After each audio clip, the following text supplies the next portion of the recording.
از طرف کارمندان شعبه وزارت کارهای داخله در شهر خوجند نسبت مرد 46 ساله ساکن نویه واسه پرونده جنایتی با ماده 247 قسم 4 کودکس جنایتی جمهوری تاجیکستان با گمان قلابی آغاز کرده شده است. نامبرده ماه فوریه سال 2021 با راه فریب به باوری جوان 25 ساله ساکن شهر مذکور در آمده از او 416,000 سومونی را با هر بانه گرفته، از این 131,000 سومونیش را برگردانیده، باقی مانده 285,000 سومونی را به احتیاجات خود صرف نموده است.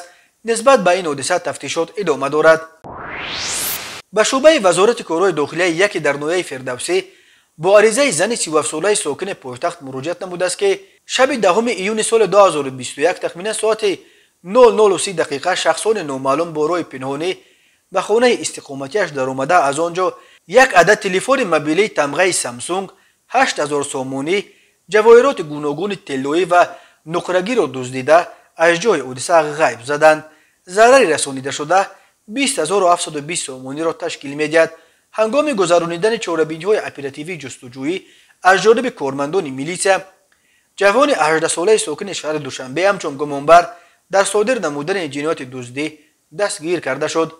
همزمان به شعبه وزارت کارهای داخله در شهر ترسونزاده با عریضه زن 50 ساله ساکن شهر مذکور مراجعت نموده است که شب 26 به 27 ژانویه سال 2022 تخمینا ساعت 02:00 دقیقه شخصان نامعلوم به واسطه تریزه به خانه استقامتیش در آمده، از آنجا یک عدد تلفن موبیلی تمغه سامسونگ و 10,000 سومونی را دزدیده از جای حادثه غیب زدند.